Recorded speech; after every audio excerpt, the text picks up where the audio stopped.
Good morning दोस्तों, स्वागत है आपके अपने यूट्यूब चैनल RM क्लासेज में।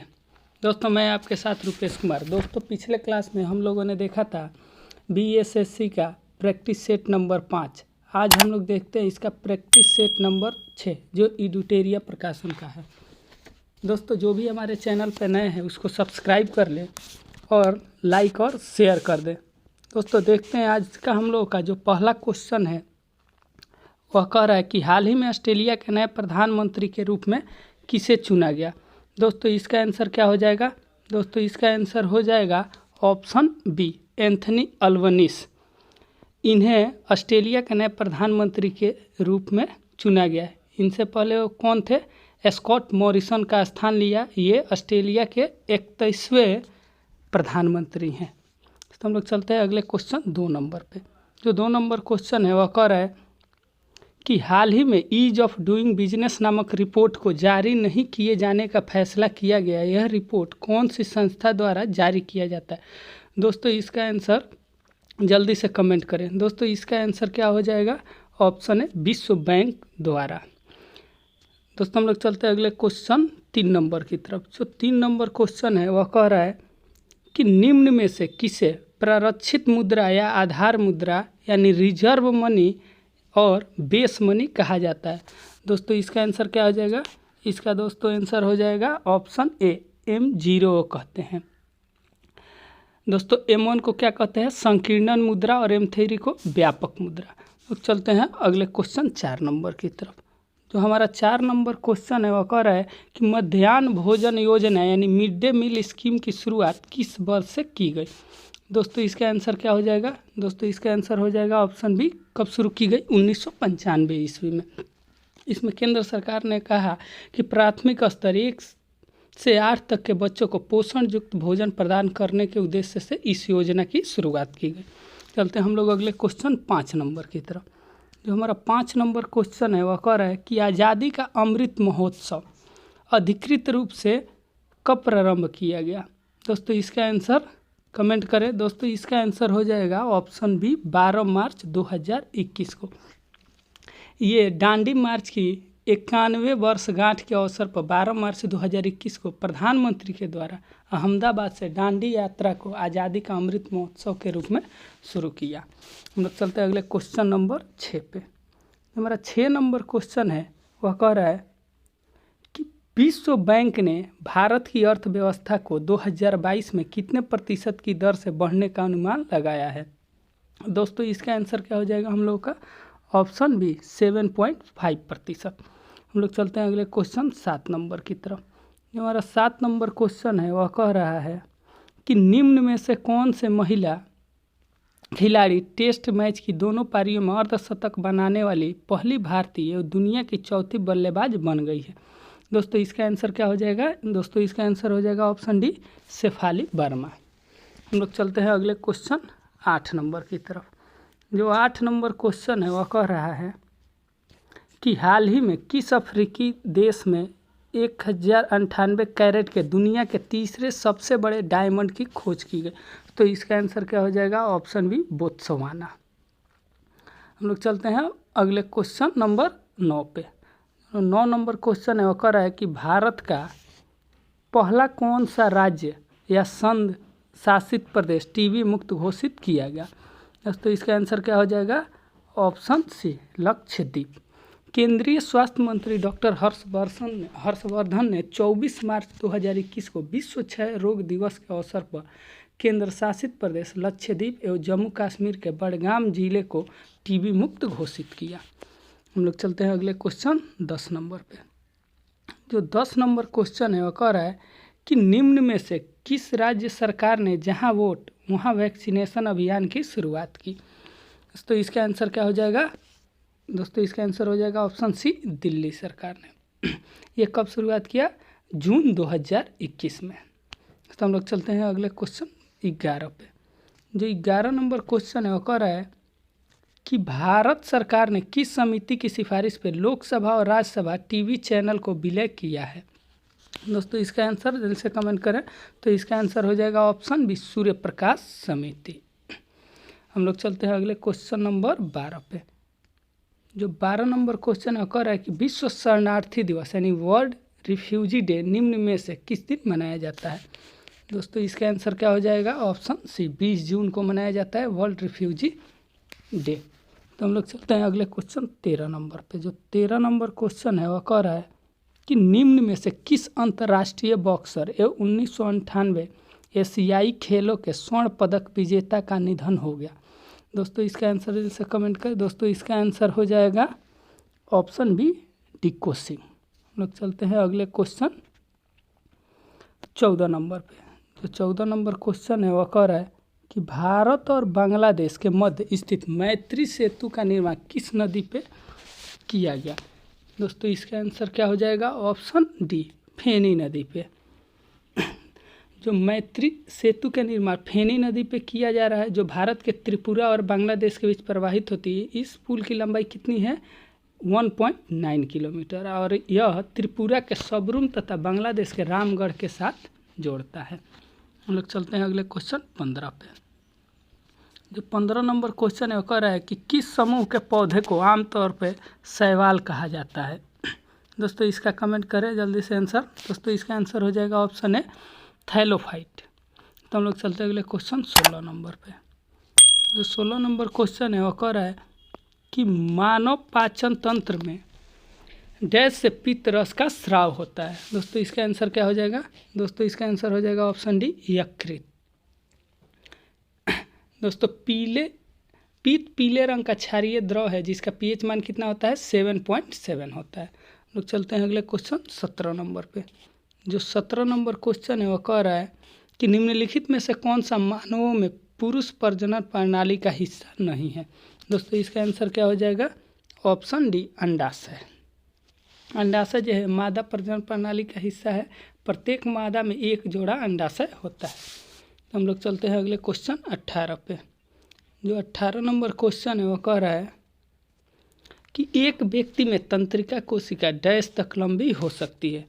दोस्तों इसका आंसर क्या हो जाएगा, ऑप्शन सी 100 सेंटीमीटर यानी 1 मीटर तक हो सकती है। सबसे बड़ी तंत्रिका कोशिका न्यूरॉन है। सबसे लंबी तंत्रिका कोशिका कौन सी हो गया, सियाटिक है। यानी सबसे बड़ी कहे अगर तंत्रिका तो न्यूरॉन हो गई और सबसे लंबी तंत्रिका कोशिका सियाटिक हो गया। तो हम लोग चलते हैं अगले क्वेश्चन 19 नंबर पे।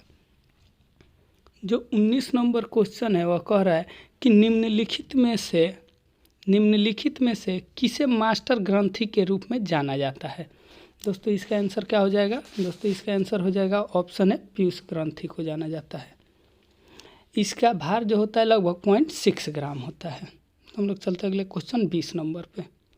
जो 20 नंबर क्वेश्चन है वो कह रहा है कि निम्न रुधिर में किसकी मात्रा अधिक होने पर मधुमेह कहा जाता है।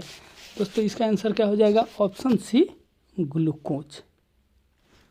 दोस्तों हम लोग चलते हैं अगले क्वेश्चन 21 नंबर पे। जो 21 नंबर क्वेश्चन है वह कह रहा है कि अर्धसूत्री विभाजन का खोज सर्वप्रथम किसने किया। दोस्तों इसका आंसर जल्दी से कमेंट करें। दोस्तों इसका आंसर क्या हो जाएगा, ऑप्शन सी विजमैन। कोशिका विभाजन यानी सेल डिवीजन को सर्वप्रथम कौन किया था, बिरचाउ, जो 1855 में। दोस्तों हम लोग चलते हैं अगले क्वेश्चन 22 नंबर पे। जो 22 नंबर क्वेश्चन है वह कह रहा है कि एफ्ला नामक विष निम्न में से किसे बनते हैं। दोस्तों इसका आंसर कमेंट कर। दोस्तों इसका आंसर क्या हो जाएगा, ऑप्शन सी कवक। एफ्ला नामक विष किससे बनते हैं, कवक से बनते हैं। एथलीट फुट, खाज, गंजापन, दाद आदि सभी कवक के द्वारा होने वाला रोग है। दोस्तों हम लोग चलते हैं अगले क्वेश्चन 23 नंबर पे। जो 23 नंबर क्वेश्चन है वह कह रहा है कि निम्न में से किस हार्मोन को दुग्धजनक हार्मोन कहा जाता है। दोस्तों इसका आंसर क्या हो जाएगा, ऑप्शन बी LTH यानी लैक्टोजेनिक हार्मोन्स कहते हैं। इसका मतलब हुआ इसका मुख्य कार्य शिशु के लिए स्तनों में दुग्ध स्राव उत्पन्न करना। तो हम लोग चलते हैं अगले क्वेश्चन 24 पे। जो 24 नंबर क्वेश्चन है वो कह रहा है कि श्वसन के संबंध में कौन सा कथन सत्य है। तो दोस्तों इसका आंसर क्या हो जाएगा, ऑप्शन ए 1 और 2 यानी श्वसन एक अपचायी क्रिया यानी कैटाबोलिक प्रोसेस है। दूसरा ये है कि श्वसन का नियंत्रण मस्तिष्क के मेडुला ऑब्लांगेटा भाग से किया जाता है। तो हम लोग चलते हैं अगले क्वेश्चन 25 पे। जो 25 नंबर क्वेश्चन है वह कह रहा है कि स्थिर या गतिज अवस्था में परिवर्तन का प्रतिरोध करने की एक वस्तु की प्रवृत्ति डैश कहा जाता है। दोस्तों इसका आंसर हो जाएगा ऑप्शन है जड़त्व कहा जाता है। न्यूटन के गति का प्रथम नियम को जड़त्व का नियम भी कहते हैं और न्यूटन के प्रथम नियम से बल की परिभाषा मिलती है। तो हम लोग चलते हैं अगले क्वेश्चन 26 नंबर पे। जो 26 नंबर क्वेश्चन है वह कह रहा है कि 1 पिकोमीटर डैश के बराबर होता है। दोस्तों इसका आंसर क्या हो जाएगा? Option B 10⁻⁻12 metre. एक एटोमीटर कितना हो जाता है? 10⁻⁻18 मीटर के बराबर होता है। एक नैनोमीटर 10⁻⁹ मीटर के बराबर होता है और एक टेरामीटर 10⁻12 मीटर के बराबर होता है और एक पेटामीटर 10⁻15 मीटर के बराबर होता है। तो हम लोग चलते हैं अगले क्वेश्चन 27 पे। जो 27 नंबर क्वेश्चन है वो कह रहा है कि गैल्वेनोमीटर प्रयुक्त होता है। तो इसका आंसर जल्दी से कमेंट करें। दोस्तों इसका आंसर हो जाएगा ऑप्शन सी विद्युत धारा की दिशा ज्ञात करने में। दोस्तों हम लोग चलते हैं अगले क्वेश्चन 28 पे। जो 28 नंबर क्वेश्चन है वो कह रहा है कि घर्षण बल डैश कार्य करता है।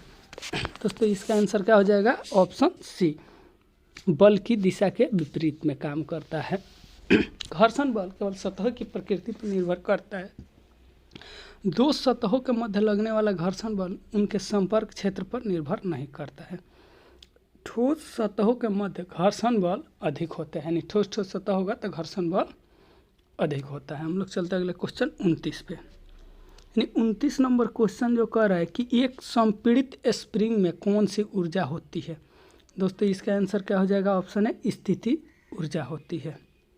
हम लोग चलते हैं अगले क्वेश्चन 30 पे।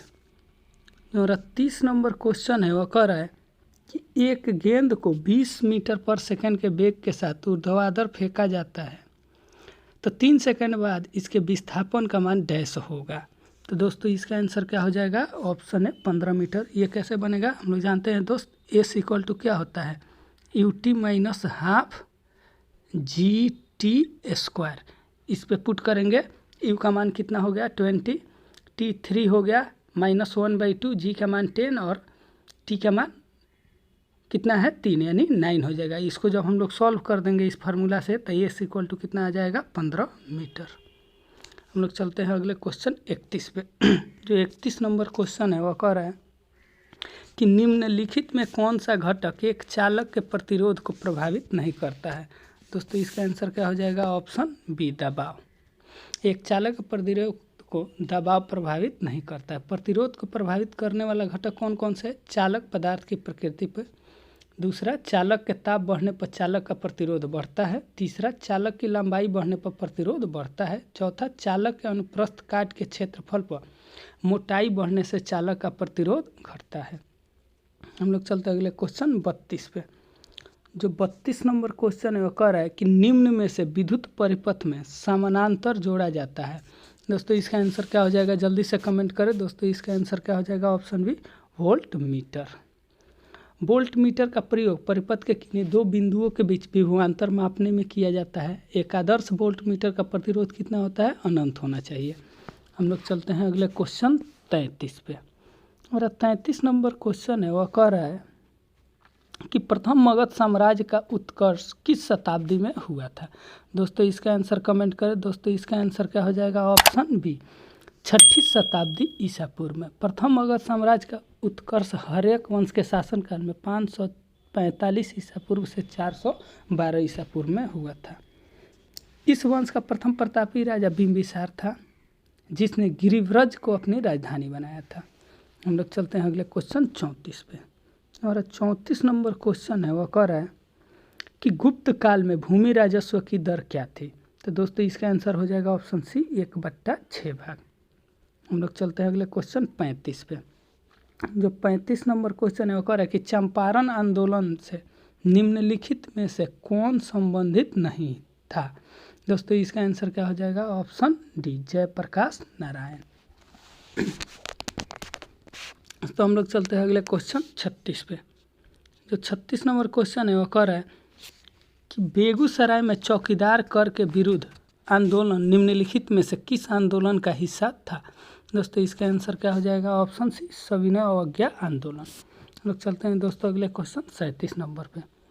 जो 37 नंबर क्वेश्चन है वो कह रहा है कि राजस्व आम जनता के लिए होना चाहिए, केवल खास वर्गों के लिए नहीं। यह कथन किसका था? दोस्तों इसका आंसर हो जाएगा ऑप्शन बी, सी राजगोपालाचारी का था। स्वतंत्र भारत के प्रथम अंतिम भारतीय गवर्नर जनरल थे सी राजगोपालाचारी।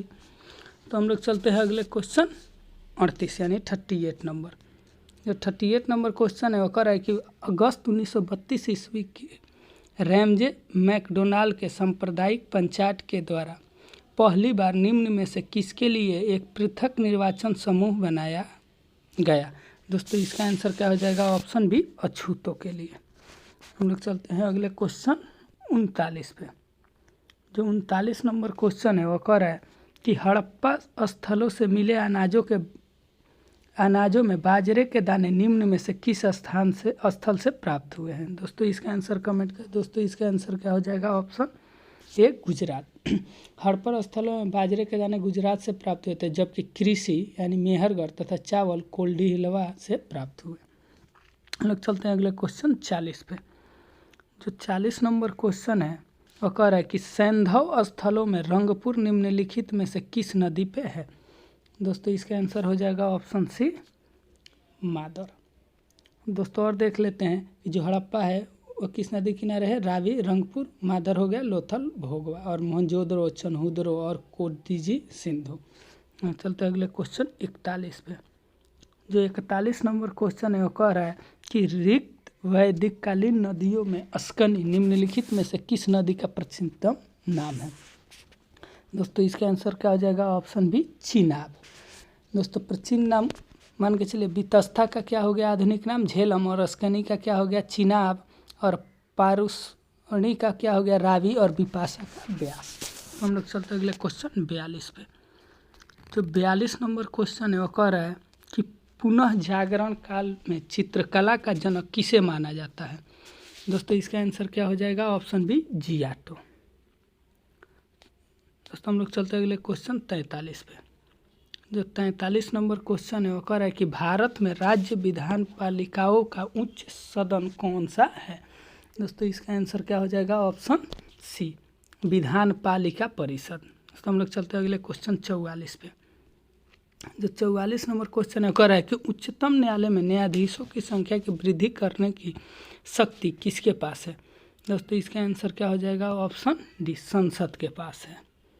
दोस्तों हम लोग चलते हैं अगले क्वेश्चन 45 पे। जो 45 नंबर क्वेश्चन है वो कह रहा है कि निम्नलिखित में कौन सा विषय पंचायती राज संस्थाओं की शक्तियों के अंतर्गत नहीं आता है? दोस्तों इसका आंसर क्या हो जाएगा? ऑप्शन बी, न्यायिक पुनर्वीक्षक। तो हम लोग चलते हैं अगले क्वेश्चन 46 पे। जो 46 नंबर क्वेश्चन है वो कह रहा है कि भारतीय राजनीतिक व्यवस्था में कार्यपालिका किसके अधीन रहकर कार्य करती है? दोस्तों जल्दी से कमेंट करें इसका आंसर। दोस्तों इसका आंसर क्या हो जाएगा? ऑप्शन बी, विधान पालिका। हम लोग चलते हैं अगले क्वेश्चन 47 पे। यानी 47 नंबर जो क्वेश्चन है वो कह रहा है कि कानूनी विषयों पर राज्य सरकार को कौन परामर्श देता है? दोस्तों इसका आंसर क्या हो जाएगा? ऑप्शन बी, महाधिवक्ता। चलते हैं इसको देख लेते हैं कि संविधान के अनुच्छेद 165 के तहत राज्य सरकार को कानूनी विषयों का महाधिवक्ता यानी एडवोकेट जनरल सलाह देता है। तो हम लोग चलते हैं अगले क्वेश्चन 48 पे। जो 48 नंबर क्वेश्चन है वो कह रहा है कि भारतीय संविधान में किसके अंतर्गत पंचायती राज प्रणाली की व्यवस्था की गई है? दोस्तों इसका आंसर क्या हो जाएगा? ऑप्शन बी, राज्य के नीति निदेशक तत्व। दोस्तों हम लोग चलते हैं अगले क्वेश्चन 49 पे। हम लोग का 49 नंबर क्वेश्चन है वह कह रहा है कि एक नया राज्य बनाने में संवैधानिक संशोधन के लिए कैसा बहुमत चाहिए? तो इसका आंसर क्या हो जाएगा? ऑप्शन है, साधारण बहुमत चाहिए। तो हम लोग चलते हैं अगले क्वेश्चन 50 पे। जो 50 नंबर क्वेश्चन है वो कह रहा है कि भारत में ब्लॉक स्तर पर बनी पंचायत समिति केवल है।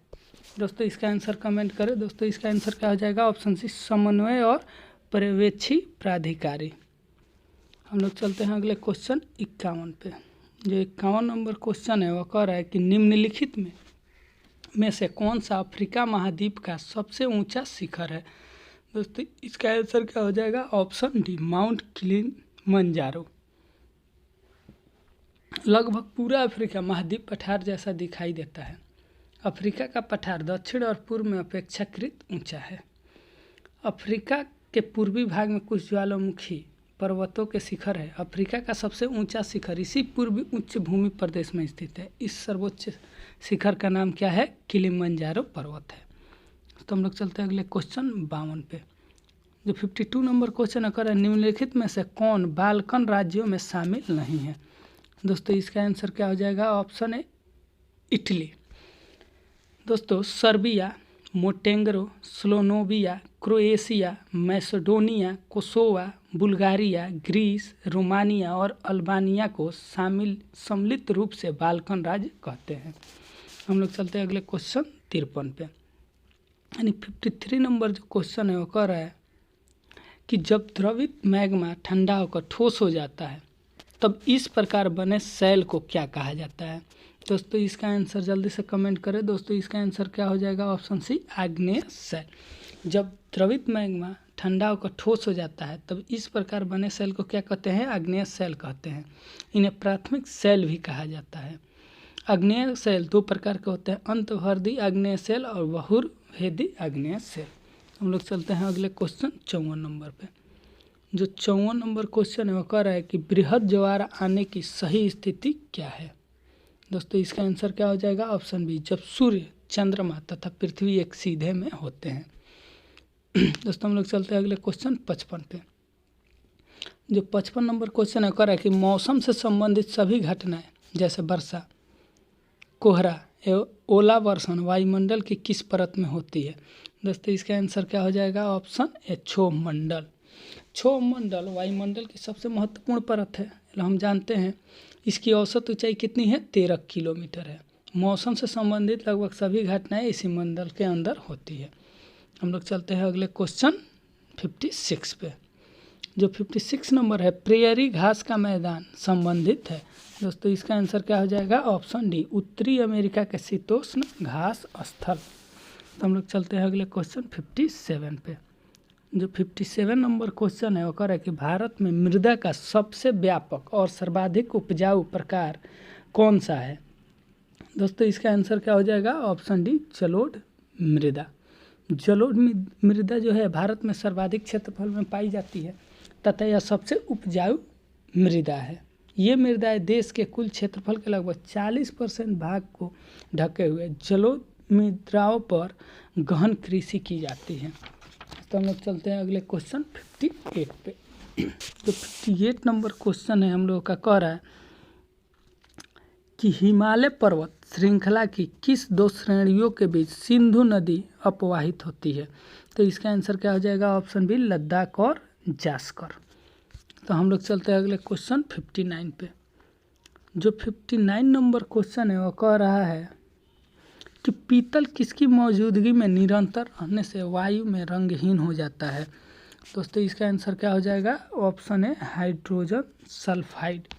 पीतल जो है हाइड्रोजन सल्फाइड की मौजूदगी में निरंतर रहने से रंगहीन हो जाता है। यानी पीतल, कॉपर और जिंक का उपयोग बर्तन बनाने में किया जाता है। दोस्तों हम लोग चलते हैं अगले क्वेश्चन 60 पे। जो 60 नंबर क्वेश्चन है वो कह रहा है कि निम्नलिखित में से किसे पिक्रिक अम्ल भी कहा जाता है? दोस्तों इसका आंसर क्या हो जाएगा? ऑप्शन बी, ट्राइनाइट्रोफिनॉल यानी TNP। तो हम लोग चलते हैं अगले क्वेश्चन 61 नंबर पे। जो 61 नंबर क्वेश्चन है वो कह रहा है कि धूप चश्मों के लेंस में किस कांच का प्रयोग किया जाता है? दोस्तों इसका आंसर क्या हो जाएगा? ऑप्शन डी, क्रूक्स कांच का। तो हम लोग चलते हैं अगले क्वेश्चन 62 नंबर। जो 62 नंबर क्वेश्चन है कह रहा है कि गैसीय तत्वों में सबसे भारी कौन है? दोस्तों इसका आंसर क्या हो जाएगा? Option B, radon. रेडॉन जो है गैसीय तत्वों में सबसे भारी है, जबकि सबसे प्रबल और उपचायक यानी ऑक्सीडाइजिंग फ्लोरीन है। प्लूटोनियम के सर्वाधिक समस्थानिक 27 होते हैं। जेनॉन को स्ट्रेंजर गैस भी कहते हैं। हम लोग चलते हैं अगले क्वेश्चन 63 पे। यानी जो 63 नंबर क्वेश्चन है वो कह रहा है कि एल्कोहल से ईथर की विधि में उत्प्रेरक के रूप में निम्न में से किसका प्रयोग किया जाता है। दोस्तों इसका आंसर जल्दी से कमेंट करें। दोस्तों इसका आंसर हो जाएगा ऑप्शन बी, गर्म एल्यूमिना। दोस्तों हम लोग चलते हैं अगले क्वेश्चन 64 पे। यानी जो 64 नंबर क्वेश्चन है वो कह रहा है कि धुआं निम्नलिखित में से किस प्रकार के विलयन का उदाहरण है। दोस्तों इसका आंसर क्या हो जाएगा, इसका आंसर हो जाएगा ऑप्शन ए, गैस में ठोस का। यानी धुआं वायु में आयोडीन का विलयन गैस में ठोस का विलयन का उदाहरण है, जबकि कोहरा बादल गैस में द्रव का विलयन का उदाहरण है। हम लोग चलते हैं अगले क्वेश्चन 65 पे। यानी जो 65 नंबर क्वेश्चन है वह कह रहा है कि निम्नलिखित में से ऑक्सीकरण कारक तथा अवकारक दोनों जैसा अपचरण करने वाला पदार्थ नहीं है। दोस्तों इसका आंसर क्या हो जाएगा, इसका आंसर हो जाएगा ऑप्शन बी, HNO3। दोस्तों हम लोग चलते हैं अगले क्वेश्चन 66 पे। जो 66 नंबर क्वेश्चन है वह कह रहा है कि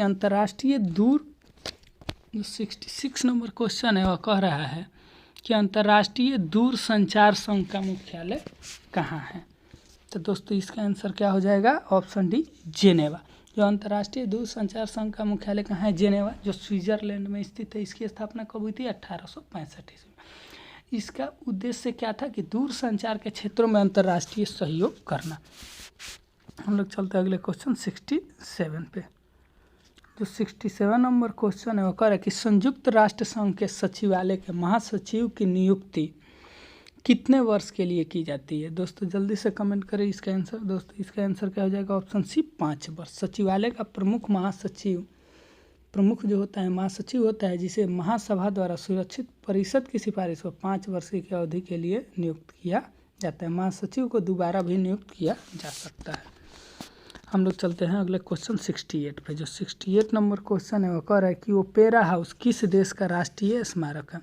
दोस्तों इसका आंसर क्या हो जाएगा, ऑप्शन सी, ऑस्ट्रेलिया। जो ओपेरा हाउस है ऑस्ट्रेलिया का राष्ट्रीय स्मारक है, जो सिडनी में स्थित है। ऑस्ट्रेलिया एकमात्र ऐसी जगह है जिसे एक ही साथ महाद्वीप, एक राष्ट्र और एक द्वीप माना जाता है। हम लोग चलते हैं अगले क्वेश्चन 69 पे। जो 69 नंबर क्वेश्चन है वो कह रहा है कि विश्व रक्तदान दिवस कब मनाया जाता है। दोस्तों इसका आंसर क्या हो जाएगा, ऑप्शन है, 14 जून। विश्व रक्तदान दिवस 14 जून को मनाया जाता है, जबकि 21 जून को क्या मनाया जाता है, अंतर्राष्ट्रीय योग दिवस, और 7 अप्रैल को विश्व स्वास्थ्य दिवस तथा 17 अप्रैल को विश्व दूरसंचार दिवस मनाया जाता है। हम लोग चलते हैं अगले क्वेश्चन 70 नंबर पे। 70 नंबर क्वेश्चन है, कह रहा है कि निम्नलिखित में से कौन सितार वाद्य यंत्र वादक से संबंधित है। तो इसका आंसर क्या हो जाएगा, ऑप्शन ए, पंडित रवि शंकर। जो जाकिर हुसैन है किससे है, तबला से, हरिप्रसाद चौरसिया बांसुरी से, और अमजद अली खां सरोद से। अब हम लोग चलते हैं अगले क्वेश्चन 71 पे। जो 71 नंबर क्वेश्चन है वो कह रहा है कि किस प्रकार के वन प्रदेश को विश्व का फलोद्यान कहते हैं। दोस्तों इसका आंसर क्या हो जाएगा, ऑप्शन डी, भूमध्य सागरीय वन। तो हम लोग चलते हैं अगले क्वेश्चन 72 पे। जो 72 नंबर क्वेश्चन है वो कह रहा है कि आर्किड एवं ब्रोमीलाइड जैसे परजीवी पौधे किस प्रकार के वन में उगते हैं। दोस्तों इसका आंसर क्या हो जाएगा, ऑप्शन है, वर्षा वन में। हम लोग चलते हैं अगले क्वेश्चन 73 पे। जो 73 नंबर क्वेश्चन है वो कह रहा है कि वन वनस्पति जो मनुष्य की सहायता के बिना अपने आप पैदा होती है, लंबे समय तक बिना किसी मानवीय हस्तक्षेप के उगती है, इस प्रकार के वनस्पति को क्या कहा जाता है। तो दोस्तों इसका आंसर जल्दी से कमेंट करें। दोस्तों इसका आंसर हो जाएगा ऑप्शन सी, अक्षत वनस्पति। हम लोग चलते हैं अगले क्वेश्चन 74 पे। जो 74 नंबर क्वेश्चन है वो कह रहा है कि सूर सरोवर पक्षी विहार कहाँ है। दोस्तों इसका आंसर क्या हो जाएगा, दोस्तों इसका आंसर हो जाएगा ऑप्शन ए, आगरा में है, और इसकी स्थापना कब हुई थी, 1991 ईस्वी में। दोस्तों हम लोग चलते हैं अगले क्वेश्चन 75, जो हमारा आज का लास्ट क्वेश्चन है। जो हमारा 75 नंबर क्वेश्चन है वो कह रहा है कि इंदिरा गांधी अभयारण्य किस राज्य में स्थित है। दोस्तों इसका कमेंट करें जल्दी से आंसर। दोस्तों इसका आंसर क्या हो जाएगा, ऑप्शन डी, तमिलनाडु में स्थित है। जो इंदिरा गांधी अभयारण्य तमिलनाडु में स्थित है। इसके अलावा वेदांगल तथा मधुमलय अभयारण्य भी तमिलनाडु में स्थित है। दोस्तों आज का हम लोगों का सेशन यहीं पे ख़त्म करते हैं। दोस्तों अगर ये सेशन अच्छा लगा हो तो लाइक और शेयर कर दें, जो भी चैनल पे नए हैं वो सब्सक्राइब कर दें। दोस्तों फिर मिलते हैं अगले क्लास में अगले सेशन के साथ। दोस्तों अभी के लिए इतना ही, धन्यवाद।